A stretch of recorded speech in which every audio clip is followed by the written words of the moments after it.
Good evening traders. तो चलिए देखते हैं आज का मार्केट का सेशन और कल के लिए भी प्लानिंग कर लेंगे कि निफ्टी बैंक निफ्टी में हम किस तरीके से ट्रेड कर सकते हैं। तो सबसे पहले चार्ट पर चलते हैं और ये निफ्टी का चार्ट है।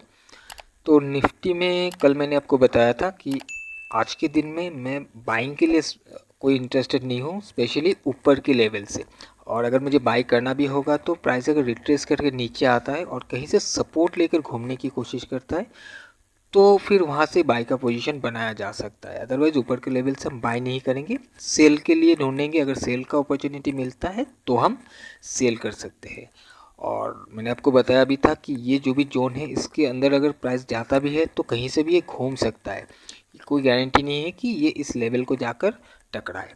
और वैसा ही हुआ है आज। आप अगर देखोगे तो मैं एक बार आपको 5 मिनट्स का चार्ट लगा रहा, 5 मिनट 3 मिनट कोई कुछ भी लगा लो, यहाँ पर आपको ऑलमोस्ट सेम ही दिखेगा।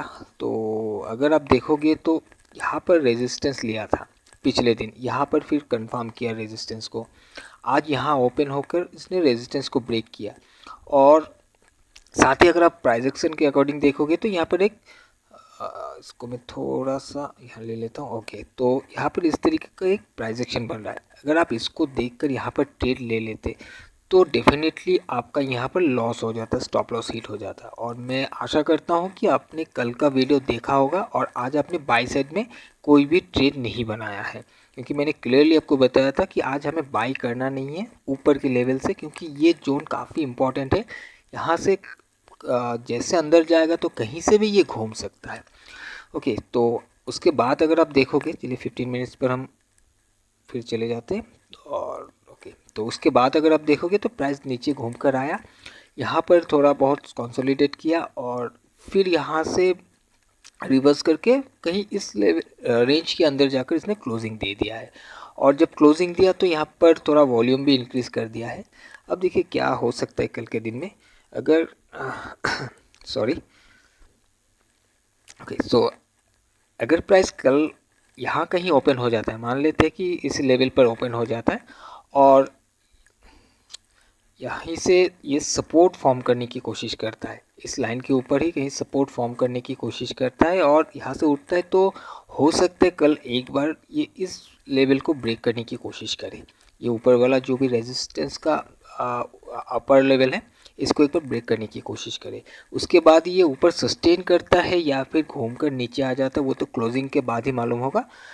बट यहाँ पर सस्टेन करता है तो एक बार इसको चकरा कर बाहर जाने की कोशिश कर सकता है। और अगर ऐसा होता है तो यहाँ से लगभग आपको 70 टू 75 पॉइंट का एक मूव मिल जाएगा निफ्टी में। और ऑप्शन में अगर आप देखोगे तो 30 टू 35 पॉइंट का मूव आप कैप्चर कर सकते हो 5 से 7 रुपये का स्टॉप लॉस के साथ। और इसके अलावा अगर प्राइस मान लेते हैं कि इस लेवल के ऊपर जा नहीं पाता है, कहीं यहाँ ओपन हो जाता है या यहाँ ओपन होकर नीचे गिर जाता है, तो 18,600 का एक लेवल है यहाँ। अगर आप देखोगे तो यहीं से बार बार ये सपोर्ट भी बना रहा था, तो इसके नीचे एक बार आने दीजिएगा। इसके नीचे आकर अगर ये सस्टेन करता है तो यहाँ से हम एक सेल का प्लानिंग कर सकते हैं। और एक गैप भी पड़ा हुआ है यहाँ पर, अगर आप देखोगे तो हो सकता है ये इस गैप को भी एक बार फिल करने के लिए आए। एक साइकोलॉजिकल लेवल भी यहाँ पर पड़ा हुआ है 18,500 का, तो आ सकता है यहाँ पर अगर इसको ब्रेक करके नीचे आ जाता है तो। और अगर ये गैप अप ओपन हो जाता है, मान लीजिए किसी वजह से ये गैप अप ओपन हो जाता है, कहीं यहाँ ओपन होकर ब्रेक करके ऊपर चला जाता है या फिर ये ऊपर ही ओपन हो जाता है, तो थोड़ा सा वेट कीजिएगा कि ये ऊपर कहीं सपोर्ट फॉर्म करे। ये यहाँ ओपन होकर अगर नीचे भी थोड़ा गिरता है तो एक बार फिर से इसको घूमकर बाहर जाने दीजिएगा इस लेवल के बाहर, क्योंकि इसके अंदर अगर आप ट्रेड कर भी लेते हो और घूमता है तो फिर अगर ये लेवल इसको दिक्कत देता है तो ऐसे घूम भी सकता है। तो एक बार इसके बाहर जाने दीजिएगा, इसके बाहर से ही ट्रेड कीजिएगा। सो हमारा प्लान यही रहेगा कि अगर हम इस लेवल इसके आसपास हमें मिलता है तो हम यहाँ से बाय का प्लान कर सकते हैं कि हम एक बार इस तरीके से ट्रेड करेंगे। और अगर यहाँ कहीं ओपन हो जाता है या इस यहाँ कहीं ओपन होकर ब्रेक करता है तो एक बार रिट्रेस करके फिर बाहर निकलने देंगे हम, उसके बाद हम एक ट्रेड करेंगे, राइट। तो आई होप कि आपको समझ में आया होगा कि किस तरीके से हम निफ्टी में हम ट्रेड कर सकते हैं, कल का क्या प्लानिंग होगा। अब चलिए हम बैंक निफ्टी को देखते हैं। ओके, सो बैंक निफ्टी में भी मैंने आपको बताया था कि बाई के लिए कोई भी प्लानिंग नहीं है आज के दिन में मेरा। और बाई करना है तो सेम, अगर रिट्रेस करके नीचे आता है कहीं से सपोर्ट लेकर उठता है तो हम बाई कर सकते हैं, अदरवाइज़ हम सेल का प्लानिंग करेंगे। और आज हमने सेल भी किया था इसी एरिया पर, तो मैं आपको एक बार सेल का जो स्क्रीनशॉट है उसको मैं एक बार दिखा देता हूँ। ओके, सो यहाँ पर आप देख सकते हो, यहाँ कहीं मेरा पोजीशन बना था 44,500 का पी को मैंने बाई किया था। कि प्राइस यहाँ से जब ऊपर गया तो एक रेंज आप देख सकते हो, जो कि मैंने प्रीवियस डे का जो क्या कहते हैं इंटरडे का जो चार्ट है वहीं से मैंने इस लेवल को निकाला था। और इसी लेवल पर जाकर ये रेजिस्टेंस लेने लगा, प्राइस नीचे आया, फिर घूमकर एक मिनट ऐसे नीचे आके फिर जब से ऐसे घूमने के बाद ये थोड़ा रिट्रेस करने लगा, तो इसी कैंडल पे मेरे ट्रेड को बना लिया था, यहाँ पर आप देख सकते हो। और उसके बाद प्राइस कुछ ऐसे करके गया और मेरा जो भी टारगेट लेवल था उसको जैसे हिट किया तो मैंने यहाँ पर मैंने ट्रेड को क्लोज कर दिया था। और उसके बाद प्राइस वहीं से गिरा और गिरने के बाद नीचे ही रह गया, ये ऊपर नहीं जा पाया।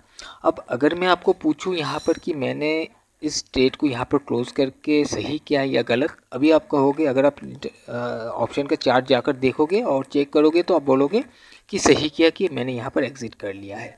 और अगर मान लेते कि यहाँ पर एग्जिट करने के बाद थोड़ा बहुत कंसोलिडेट करके रिट्रेस करके फिर ये ब्रेक करके ऊपर चला जाता, तब आप कहोगे कि नहीं, थोड़ा वेट करना चाहिए था, मैंने बहुत जल्दी एग्जिट कर लिया। तो ऐसा होता है कि आप लोग को यही प्रॉब्लम हो जाता है आप लोगों का, कि आप लोगों को ये मालूम नहीं होता कहाँ पर आपको टारगेट रखना होता है या फिर कहाँ पर आपको एग्जिट कर लेना चाहिए, क्योंकि ये किसी को नहीं मालूम कि ये कहाँ तक जाएगा। मुझे भी नहीं मालूम कि ये टारगेट हिट करेगा कि नहीं करेगा, कोई श्योरिटी नहीं है। बट मैंने कैलकुलेशन किया, कैलकुलेशन के हिसाब से मेरा टारगेट यहाँ होना चाहिए था, मैंने यहाँ पर मेरा टारगेट को मार्क कर लिया। जैसे प्राइस मेरे टारगेट को हिट किया तो मैंने यहाँ पर एग्जिट कर लिया।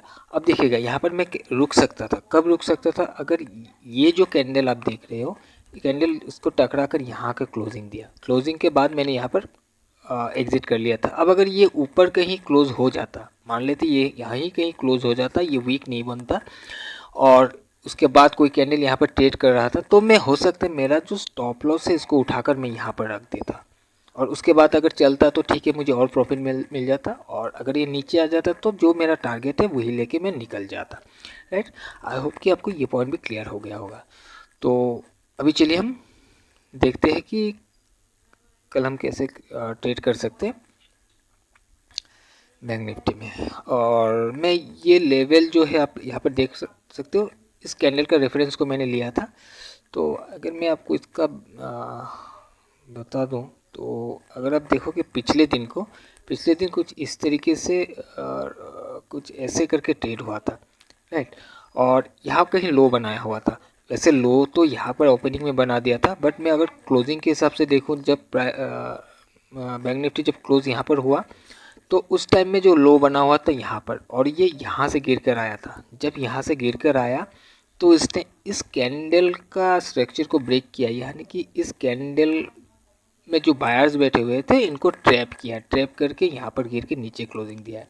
और इसी का रेफरेंस लिया मैंने, और आज ऊपर जब गया इसी लेवल में इसको रेजिस्टेंस मिला, राइट। सो आई होप कि आपको ये भी समझ में आया होगा कि इस कैंडल को क्यों मार्क किया गया है। अब चलिए देखते हैं कि कल हम क्या करेंगे। तो यहाँ पर अभी जो क्लोजिंग दिया हुआ है तो 44,500 को टकरा कर नीचे आकर क्लोजिंग दिया हुआ है। अब देखिए, अगर कल के दिन में प्राइस 44,500 के ऊपर निकलता है और यहाँ पर अगर सस्टेन कर जाता है, इसके पीछे का आपको कोई लेवल नहीं मिलेगा, क्योंकि ये ऑल टाइम हाई पर अभी ट्रेड कर रहा है, कि हम पीछे का किसी लेवल से कोई रेफरेंस ले, ऐसा हमें नहीं मिलेगा। जिस वजह से हमें थोड़ा सा ये ध्यान देना है कि यहाँ पर अगर प्राइस इसके ऊपर रहता है, एक रेजिस्टेंस बना के नीचे आके सपोर्ट फॉर्म करने दीजिएगा। जब सपोर्ट फॉर्म करेगा उसके बाद हम बाय करने की कोशिश करेंगे, राइट। अदरवाइज़ हम वेट करेंगे एक स्ट्रक्चर के डेवलप होने तक। जब तक स्ट्रक्चर डेवलप ना हो तब तक हम यहाँ पर बाय नहीं कर सकते, क्योंकि पीछे कोई लेवल नहीं है हम जिसकी वजह से हम कोई रेफरेंस लेकर कोई ट्रेड कर सकते हैं। जिस वजह से प्राइस ऊपर जाएगा, एक रेजिस्टेंस बनने दीजिएगा, प्राइस नीचे आएगा, सपोर्ट फॉर्म करेगा, तब जाकर ये ब्रेक करके ऊपर जा सकता है।